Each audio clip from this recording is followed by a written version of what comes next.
Hey guys, welcome back to the Blizzard ANZ StarCraft 2 Pro League, where we just saw Probe put a point on the board for Legacy going 1-0 up. Mighty Kiwi there. We're just about ready to hop into Peppy vs Crimson. Before we do, I do want to mention, as I know there are some people in the chat, hyped for the other matches going off on stream right now between Downfall and 1F Pro, that we are actually aiming to cast that match. We will be doing it for replay due to schedule constraints. We can't fit every game on its own night, unfortunately, but we do definitely want to showcase all our players. Sit tight, fans of 1F Pro and Downfall, because those matches will be coming up in the near future. Please no spoilers. Yeah, please no spoilerino. Like, it's cool if you get excited, but we want to be excited watching the games as if they were live. So I'm going to do my absolute best to not know who won. And then that'll actually make our cast entertaining. I feel like there's a reason why people watch live sport, and it's like, yeah. Well, I mean, I could record this or I could watch it on a VOD, but then kind of the mystery of the chaos of the actual match is kind of lost. If I know the result. Yeah. Be good either way though. More StarCraft, more fun. Neon Violet Square, excuse me. It's probably going to get violent. I mean, we've got a ZBZ, Zeph. I know it's your favorite matchup. How did you know? It is actually, I don't know, well, TVZ is my favorite, but ZBZ... It's a close second. I really do love it. Despite all the pain of having tournaments back in the day with nothing but Zergs in like the top 8, I still do love it, and I have withdrawals when we don't have enough. I have flashbacks to that time. That was not a good time. That was a dark time in Australia for me. Just going to a tournament, top 8, all Zergs, and then I know one of them, we ended up playing ZBZs non-stop from 8 o'clock until 2 in the morning. That was one of the Sydney lanes. Yes, I remember that. That was a time. Yeah. Alright, so let's see if the players are ready. I want to get going with this game, man. Yeah, let's do it. Let's not do it. Yeah. So who do you reckon's going to win this CVZ, man? You know, Crimson has just been so strong in the last few WCS seasons that I have to roll with him. But that is purely me talking that way because I have not actually seen Peppy play in a little while. I don't know if you might have hit him on ladder or if you have any insights there, but I am going to go with Crimson. Yeah, I have to agree, especially after the WCS seasons. Like you say, his performance this year has just gotten better and better. It's like every time that we see him in a major tournament, he seems to be playing the best StarCraft of his life. I think he would agree with that as well. But let's go ahead and introduce them again. Do the official introductions. Take it away, Zeph, with the first player. In the top left here in the red trunk, representing SYF, it's Uncle Ben, Crimson.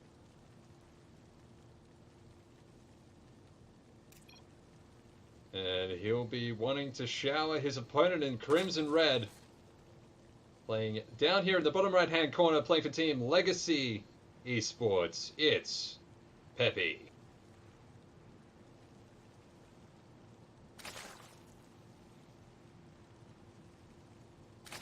So far, both players pretty content, just to play pretty passively. They're both going for expansions, wanting to power up on their economy before they commit to making any units. Which isn't really surprising, considering I know that both of these guys love their macro. And Crimson can throw out a cheese now and again, but he does seem to favor the more economical styles, because that's where he shines in the mid-game especially. Making those like armies of roaches and whatnot, and just eventually picking his opponent apart. Yeah, he does strike me as a more roachy kind of guy, more macro-oriented player, but that said, it does make him a little deadlier when he does decide to cheese. Given that this is essentially a best of one for each map, I really don't expect to see as much of the early pool shenaniganry come out from our Zerg players in the ZVZs that will inevitably end up happening over the coming weeks. So hopefully that leads to some exciting mid to late game ZVZs out of these guys. And yes, maybe that ends up being Roach Ravager Headbutt. But we'll see what happens. It's been a pretty tame early game so far. And here's a shower thought for you. What do you think's more deadly? Like a macro player that can cheese now and again, or a cheesy player that can macro now and again? Oh boy, I wasn't ready for that question. I mean, let's get all philosophical here. What if Haas just decided to play a best of three straight up and just macro like a god? I think I've got to say, yeah, it's got to be the cheesy player that can also secretly macro. Because it's like, well, if a player knows that his, you know, opponent is really cheesy, they're probably going to be really safe to the point where Yeah. they might even hurt their economy or hurt their build orders a little bit just to try and Yeah. be so safe and defensive. Nah, I agree.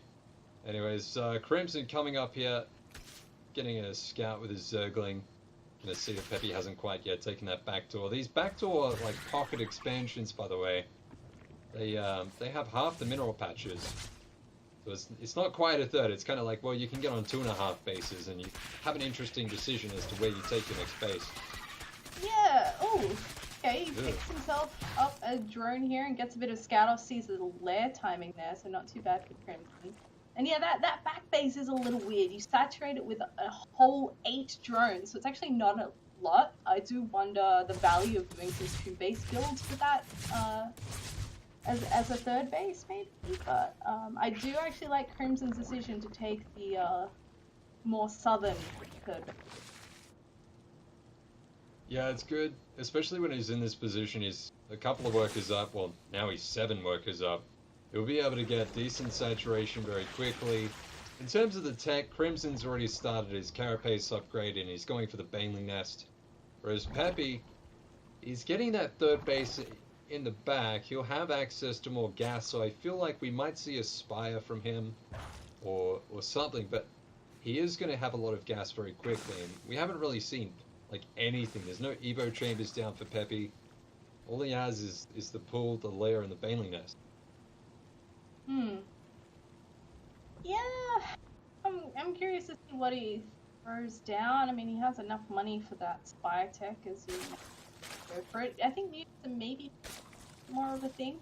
Yeah, there we go. It is the Spire. You called it.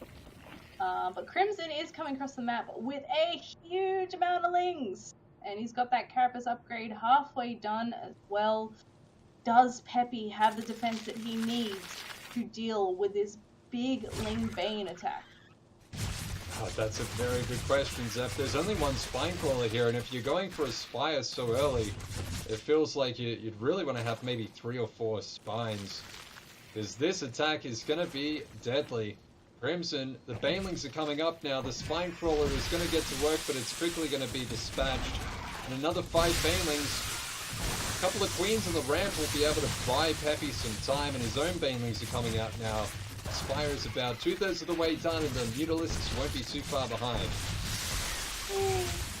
And it looks like Peppy is holding on quite well. Both the Queens are still alive, but as more and more Lings and Banes come across the map, he no longer has those Spinecrawlers to distract. That was almost a disastrous hit for Peppy there. Does get taken out by a single Ling, so Peppy finding good trades here and there. There's just sheer bigger number of Crimson's units here on his front doorstep. Peppy trying to get another Spinecrawler up, producing 12 more Ling. He's fighting with drones now. Oh, so many drones! Oh my god! No. Peppy plummeting in supply. Some mutas are on the way, but it's just not going to be enough, Zeph. Yeah, it's not looking too good for Peppy here. He's almost got that Spinecrawler up, but alas, it's going to get taken out. Before it can go much further, these few mutas are going to try and pick up what they can from these Lings, but the drones are falling like there's no tomorrow. GG! GG. Crimson takes a quick win over Peppy there. Ling Bane, still a pretty good strat. And ties up the series, so it's 1 apiece. And we're definitely going to get at least 4 games today, if not 5. Yeah, That was a really crucial win for Crimson. It kind of takes a little bit of the stress off for the next player on SYF, which is Hut. Mm-hmm. And that's going to be a really fascinating match coming up next. Because we've got Higgs' brother playing, I think, for the first time in, like on a big stage, so to speak. I'm really curious to see how he does, because he's been tearing up the ladder. I've Pig heard Jr. good things about this Pig Jr. fellow. Mm. Haven't seen him in a competitive play myself yet, but I do know that Hut is tearing nerds apart with his bare hands lately, so I'm very keen to see how he matches up against a veteran like Hut. It's kind of the new blood versus the old guard here for the next match, which is going to be on Catalyst. Yeah, it sure is. And a TBT. So, we've just had a Protoss versus Zerg and a Zerg versus Zerg, so it's about high time for Terran. And whoever wins this match doesn't really matter because we'll go right into another TBT. And coming up next, after Pig Jr. versus Hut, is going to be Run Amok, another player that's been around the scene for a long, long time, competing for like almost 5 years now, I think. And he'll be going up against Seether, who kind of exploded onto our scene in 2016, and I'd say is one of the top 4 players in our region. Definitely. Yeah, it's great matches coming up, and I love the mix of players that we have here. Great pickups for these rosters as well to start fleshing out their StarCraft 2 lineup. Without further ado, guys, we'll take a quick break and get that next match between Pig Jr. and Hut set up. Don't go away.